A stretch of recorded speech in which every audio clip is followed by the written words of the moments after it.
Hola a todos, mi nombre es Cindy Joana de la O. Rebolledo y el día de hoy les estaré presentando un ensayo reflexivo sobre la práctica docente, en el cual se hará un análisis del docente como mediador a través de una estrategia implementada en la materia de situaciones didácticas para el aprendizaje del español. Como introducción tenemos que el presente ensayo es un análisis del docente como mediador de lectura a través de una estrategia implementada que posteriormente será explicada en el aula de clases. Se explorará una actividad específica realizada en el séptimo semestre de la licenciatura de Enseñanza y Aprendizaje del Español, centrada en la resignificación de clásicos literarios, específicamente Don Quijote de la Mancha. Para fundamentar este análisis nos basaremos en las lecturas e implicancias de diferentes modelos de la ciencia en la comprensión lectora, de Elizabeth, María Estela y María Teresa Zavala, y modelos teóricos de comprensión lectora de Canet Jurik y otros. Ambas obras destacan la lectura como un proceso cognitivo y social, enfatizando la importancia de estrategias que promuevan la interacción entre estudiantes y textos. Igloin, López y Zavala analizan cómo diversos modelos científicos influyen en la comprensión lectora, resaltando la necesidad de estrategias que generen un aprendizaje activo y contextualizado. Un aprendizaje activo quiere decir que lo vayan adquiriendo y contextualizado es relacionarlo con su vida cotidiana o situaciones que sucedan en su vida diaria. A partir de estas ideas, los docentes pueden desarrollar actividades que no solo se centren en la decodificación de palabras, sino que también impulsen la reflexión crítica y el diálogo en el aula.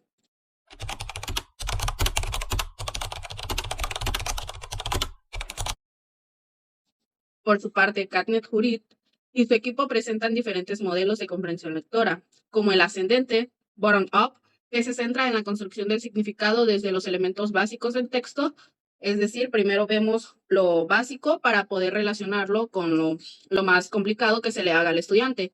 El modelo descendente top-down, que considera el papel del conocimiento previo como una herramienta para relacionarlo con el conocimiento nuevo. Estos enfoques ofrecen herramientas prácticas para que los docentes diseñen experiencias de lectura que favorezcan la comprensión y el análisis profundo de los textos.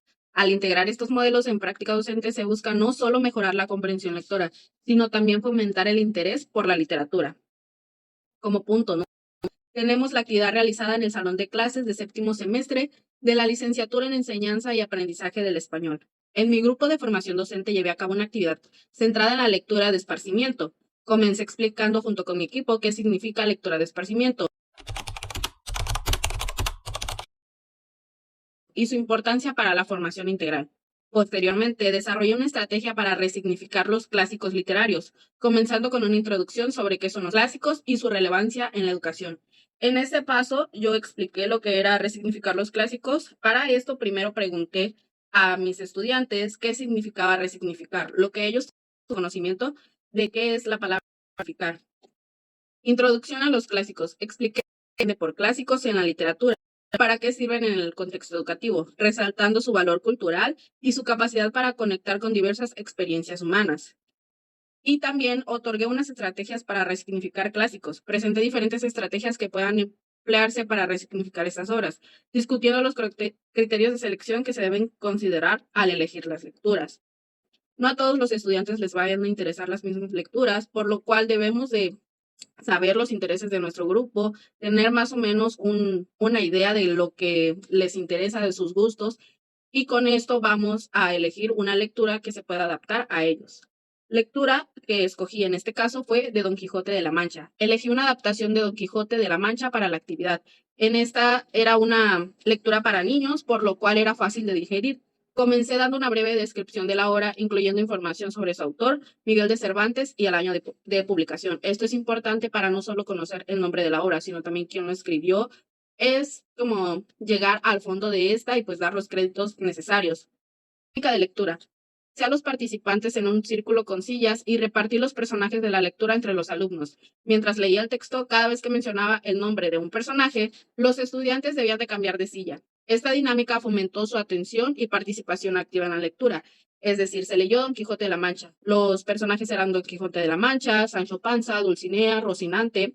A cada estudiante le di el nombre de un personaje. Por ejemplo, tú eres Dulcinea, yo soy Rocinante. Cada vez que yo decía Don Quijote de la Mancha encontró a Dulcinea, tú, al escuchar Dulcinea cambiabas de silla con otro compañero que también le haya tocado el mismo personaje. Reflexión escrita. Al finalizar la lectura, cada estudiante tuvo la tarea de hacer un escrito. En ese debían reflexionar sobre el papel que desempeñó su personaje en la obra. Como me tocó Dulcinea, voy a redactar todo lo que hizo ella en la obra, el rol que tuvo, el drama que desarrolló, todo, los aspectos que más le llamaron la atención y lo que les gustó de la historia. Al finalizar este escrito se hizo un análisis grupal de la obra. Este es para retroalimentar comentarios de la obra, preguntas generales y compartir las nuevas ideas que se generaron. Si bien algunos conocían la historia por solamente el título, otros porque lo vieron en un video, otros porque leyeron la obra y otros no la conocían. Entonces, hacer un análisis grupal permite que todos generemos ideas nuevas o que ya hayamos tenido y las relacionemos con las ideas nuevas o de los otros compañeros. Se relaciona con la primera lectura, que son las implicancias de diferentes modelos de la ciencia en la comprensión lectora. En este se centraba en diferentes paradigmas científicos y se explora cómo influyen en la comprensión lectora. En este caso, yo solamente dos paradigmas que son con los que considero que se relacionó mi estrategia que implementé en el aula de clases. El primer paradigma es de la complejidad. Al resignificar los clásicos, introdujo un enfoque más complejo que invita a los estudiantes a interactuar con el contexto de manera efectiva. Como lo mencioné hace un momento, para implementar la resignificación de clásicos se deben de tomar en cuenta varias estrategias, no solamente elegir uno de los clásicos que tengo en mi lista, no, debo de ver cuáles son los intereses de mis estudiantes, también debo de saber cómo lo voy a resignificar, es decir, qué actividades voy a realizar para que lo lean y ellos le den otro significado, lo puedo poner con su vida diaria, tal vez si es una obra de caballeros o algo así, de una historia, lo puedo relacionar con alguna película que esté en el momento y que a ellos les llame la atención, entre otras estrategias. La metodología inclusiva, la estructura de la actividad que combinó la lectura de la obra de Don Quijote con la escritura reflexiva como producto de la tarea asignada, promovió un enfoque metodológico que integra diferentes modos de aprendizaje y pensamiento crítico. Esto se relaciona con la necesidad de superar la hiperespecialización y fragmentación del conocimiento mencionada por Morin, promoviendo una visión más holística del aprendizaje. Bien, aquí primeramente quiero mencionar qué es la hiperespecialización, que significa que prioriza el conocimiento profundo en un área en particular. La metodología inclusiva, ¿cómo intervino en mi estrategia implementada? Bueno, se utilizaron diversas estrategias, no solo fue una, no solo fue leer, no solo fue escuchar, también relacionaron sus conocimientos previos, que fue que conoces de la lectura, cómo se llama, dónde la has visto, si ya la vieron en videos o algo así, lo relacionaron con lo que estaban leyendo. Ya después ellos realizaron un escrito del personaje. Si bien solamente se centraron en un personaje, ya con eso pueden redactar lo que pasó en la obra, porque no solamente van a redactar lo que hizo el personaje, también cómo se relacionó. Si a mí me tocó Dulcinea, cómo apareció en la vida de Don Quijote, qué hizo después Dulcinea, qué decía el pueblo de Don Quijote, en qué ambiente se desarrolló la obra, entre otros aspectos. Edgar Morin argumenta que esta tendencia es contraproducente en un mundo cada vez más complejo. Propone una visión integradora que reconozca las interrelaciones entre diferentes campos de estudio y fomente un aprendizaje que incluya múltiples disciplinas. Es decir, él dice no a la hiperespecialización, no solamente centrarnos en un modelo, en nuestra área, también podemos combinar diferentes disciplinas para poder crear un conocimiento. En el apartado número 4 tenemos cómo se relaciona con la segunda lectura, que son los modelos teóricos de comprensión lectora, relaciones con prácticas pedagógicas de enseñanza y aprendizaje. 4.1. Aquí son tres modelos. El modelo número 1 es de procesamiento ascendente, de bottom-up, primarios, superficiales, o de procesamiento online del discurso, modelo desarrollado por Jones y Carpenter, Enrico de Vega, 1988. El modelo de procesamiento ascendente o bottom-up se enfoca en cómo los lectores comprenden un texto a partir de sus elementos más básicos, como letras y palabras, antes de llegar a significados más complejos. Sus características son las siguientes. Empieza con lo que vemos y oímos. Todo comienza con lo que nuestros sentidos perciben. Es decir, en este caso de que yo creé mi ejercicio, primero les di la lectura impresa. Ellos vieron, lo primero que se enfocaron fue en el título. Bien, eso es lo primero que vemos. Lo primero que oímos son lo que yo les leí. Construye el significado poco a poco. Vamos entendiendo las cosas, uniendo las partes hasta formar una idea completa. Esto se hace en las lecturas. Vamos leyendo, entendemos el concepto, leemos más, ahora las características, entendemos más, apartados más profundos, datos interesantes, como lo estamos viendo ahorita. De hecho, aquí les di el título de la lectura, ahora el concepto del modelo y ahorita estamos viendo las características. Aquí ya podemos ver que estamos creando un procesamiento. Es menos influenciado por lo que sabemos, no depende de lo que ya conocemos, se basa en lo nuevo que estamos aprendiendo. Tal vez muchos compartimos que no sabíamos o no conocíamos de este modelo. Puede ser que conocíamos en sí las características, pero no sabíamos cómo se llamaba, tal vez lo habíamos aplicado ya, pero no sabíamos el nombre o no sabíamos ni que estábamos aplicando un modelo. Detección de características. Nos fijamos en formas, colores y patrones simples. Aquí identificamos las características de una lectura, de una actividad, de un escrito. Lo que entendemos depende de lo que está ocurriendo en ese momento. Se relaciona con el punto de construir el significado poco a poco, ya que vamos entendiendo las cosas, uniendo las partes o conforme va pasando la lectura o el proceso. Actividad realizada en el salón de clases. Vamos a relacionarlo ahora sí con la estrategia que se implementó en el salón de clases. La breve explicación de la lectura de esparcimiento, el concepto de los clásicos y el por qué son relevantes en la educación permitió que los estudiantes comprendieran el propósito de resignificar estos textos. El proporcionar una breve descripción de la obra, su autor y el año de publicación, asegurando que todos estuvieran un contexto claro, es fundamental en el procesamiento ascendente, ya que los estudiantes necesitan una base de formación antes de profundizar en el texto. Es como una introducción a lo que vamos a hablar primeramente, no solamente llegarles y decirles es esto, no, una base, el saber qué de lo que vamos a hablar en esta clase o en el tema. Leer el texto en voz alta y cambiar de silla cuando escucharan el nombre de su personaje fomentó la atención y el compromiso. Los estudiantes se mantenían alertas para escuchar lo que se estaba leyendo. Al finalizar la lectura, los estudiantes realizaron un escrito en el que debían reflexionar sobre el papel de su personaje en la obra. Este ejercicio permitió a los alumnos procesar la información desde el detalle de su personaje hacia la comprensión del texto en su totalidad. Es por eso que se explica este procesamiento, ya que el estudiante primero vio lo más básico, fue solamente los detalles de su personaje, hasta lo más complejo, que fue ya analizar la obra en el ambiente que se desarrolló, entre otros aspectos. Al comentar las reflexiones en grupo, se promovió un análisis grupal que ayudó a los estudiantes a reforzar su comprensión. Este enfoque de procesamiento ascendente les permitió conectar los elementos básicos del texto, como son los detalles del personaje, con conceptos más amplios, como son la época del desarrollo de la obra, el ambiente, los demás personajes que participan, desarrollando así una apreciación más profunda de la obra y su relevancia en el contexto clásico. Tenemos el apartado número 2, que es el siguiente modelo, que es modelo descendente o board-down, secundarios o profundos.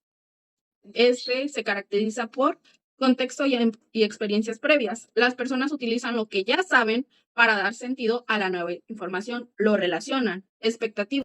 Las suposiciones sobre lo que se espera encontrar influyen en cómo se percibe y se interpreta. Como ya ellos tienen una base de lo que se va a hablar o lo que se va a leer, bueno, pues ahora tienen unas expectativas de que pues ya lo sé, ¿qué más puedo aprender? Interpretación activa. El lector o el oyente activa su conocimiento y experiencias para comprender lo que está siendo presentado, llenando vacíos y haciendo inferencias. Es decir, ¿qué va a pasar? ¿Qué está pasando en la obra? Ah, ya entendí algo que tal vez no había entendido la primera vez que leí la obra, o ya ahora entiendo por qué este personaje reaccionó de esa manera, entre otras situaciones. Actividad realizada en el salón de clases. Número 1, explicación de lectura de esparcimiento. Este paso no solo introdujo el tema, sino que también activó el conocimiento previo de los estudiantes sobre las obras literarias, lo que es fundamental en el procesamiento descendente. Es decir, ellos dijeron Don Quijote de la Mancha. Ya me acordé, fue el video que vimos en la primaria cuando en Don Quijote de la Mancha se lo toman de loco porque se cree caballero y ahí van relacionando, acordándose de experiencias previas de esta lectura. Contexto de la obra, autor, año y breve descripción. Esta contextualización ayuda a los estudiantes a relacionar la lectura con su conocimiento general de la literatura clásica, lo cual es clave en el modelo descendente. Tal vez no conocían la obra, tal vez nunca la habían escuchado, pero hay otras obras que tal vez sí conocían y por el año o por la breve descripción dirán, y es similar esta obra que ya conozco a esta nueva obra. Entonces lo relacionan o tal vez la época en la que se está redactando lo relacionan con una obra que ya ellos ya conocían y ahí están contextualizando la literatura clásica. Asignación de personaje. En esta parte de la actividad permitió conectar activamente la lectura utilizando tanto el contexto que ya conocían como los detalles que iban descubriendo. Lectura de una adaptación de Don Quijote de la Mancha. Es el momento en el que se va descubriendo el contenido y relacionándolo con los conocimientos previos. Escrito de reflexión sobre el personaje que se les asignó de la obra. En este momento, ya teniendo el contexto de la obra y haber escuchado la lectura, los estudiantes pueden redactar sobre el personaje que se les asignó. Yo sabía que mi personaje era Sancho Panza, pero ¿qué hizo Sancho Panza? ¿Qué papel jugó? ¿Por qué era bueno? ¿Por qué era malo? ¿Qué me interesó de él? ¿Qué no me gustó de él? Bueno, ya lo voy relacionando porque ya escuché la lectura. Análisis grupal de la actividad y la obra. Al finalizar la clase, los alumnos tienen más ideas que compartir que al inicio de esta, ya que enriquecieron sus conocimientos.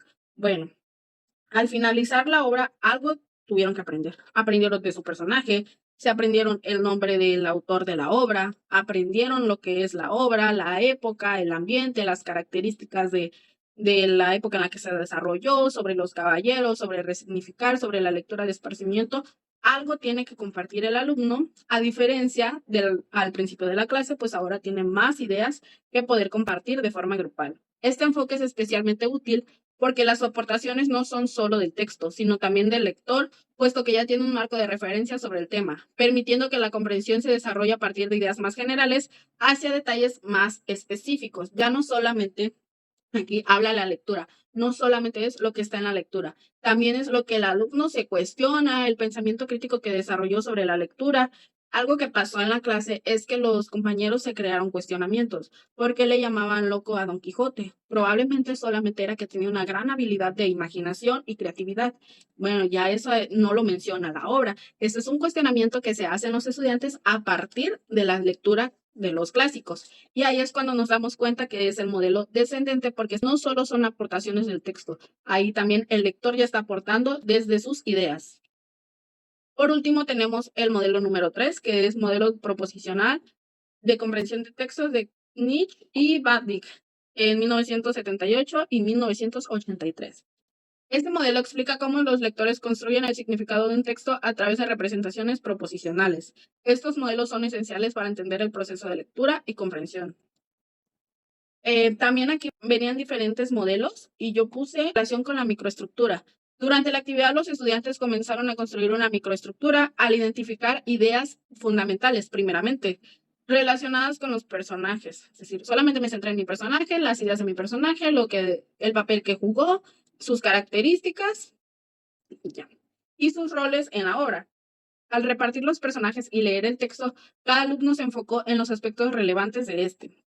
Relación con la macroestructura. Al finalizar la lectura, los estudiantes redactaron un escrito, lo que les llevó a construir una macroestructura del texto. La actividad promovió que los alumnos reconocieran las conexiones entre sus personajes y los temas centrales de Don Quijote. Da como resultado que para una buena comprensión debe haber relaciones entre las ideas, es decir, la microestructura son los personajes, pero sin todo lo demás que pasa en la obra, sin todos los demás personajes, sin el ambiente, sin el drama, no se puede construir un texto solamente con la microestructura. Debe de haber toda una macroestructura que forma el texto. Señales textuales y superestructuras. La breve descripción que se proporcionó sobre la obra, su autor y el contexto antes de la lectura sirvió como una guía que despertó el conocimiento previo. Estas son señales textuales, facilitando la identificación de las superestructuras del texto y crear expectativas sobre la estructura. Conclusión. Desde una perspectiva teórica se percibe cómo la estrategia se conecta con otros modelos de lectura. El uso de un enfoque bottom-up se observa al momento de proporcionar a los estudiantes el contexto necesario antes de empezar a leer, mientras que el enfoque board-down permitió que sus conocimientos previos se hicieran notar en su interpretación del texto. La creación de micro y macroestructuras durante la discusión grupal fue clave para ayudarles a integrar ideas y conceptos, enriqueciendo así la lectura. Algunas recomendaciones sobre el docente como mediador de lectura serían el no dar por hecho que los estudiantes ya saben de lo que se está hablando o de lo que se va a hablar en la clase. ya sea una lectura de un tema, sino preguntarles primeramente como un diagnóstico que conocen, si se les suena familiar el tema o el título, para poder partir de esa base que ya tienen los estudiantes, o si no, pues empezar desde cero, que pues, yo considero que no se empieza de cero, porque algo, una idea tienen los estudiantes sobre eso. También es importante que nos mantengamos actualizados sobre diferentes estrategias o dinámicas que se pueden implementar en el salón. Si bien a veces no tenemos tanto acceso a la tecnología, pues hay alguna otra forma de innovar que podemos utilizar en el aula de clases para poder aplicar estas estrategias, como lo son el resignificar los clásicos. Otro aspecto que también a mí me gustaría mejorar sería el enriquecerme de más textos. Puede que al alumno le haya gustado ese texto y quiera seguir leyendo sobre eso y diga, maestro, maestra, ¿me puede recomendar un texto que se asimile a este? ¿Y qué tal si yo no sé de otro, solamente me preparé con ese texto, me llené de información de ese texto, pero si él me lo pide, yo no voy a saber? Entonces considero que debo de tener información. Si ya sé que Don Quijote de la Mancha forma parte de los clásicos, ¿cuáles más para poder compartirlo con mis alumnos? La actividad no solo resaltó la importancia de los clásicos en la educación, sino que también demostró que al combinar diferentes estrategias pedagógicas se puede fomentar una comprensión más enriquecedora de la literatura. La interacción y el análisis colaborativo, así como la implementación de los paradigmas de la complejidad y la metodología inclusiva, son fundamentales para promover un aprendizaje. En la enseñanza del español es importante seguir innovando formas creativas y dinámicas, involucrar a los estudiantes con la lectura. Y este es el ensayo que realicé para el docente como mediador de lectura, basado en los modelos ya mencionados y relacionado con la estrategia implementada, que fue resignificar los clásicos. Muchas gracias por ver.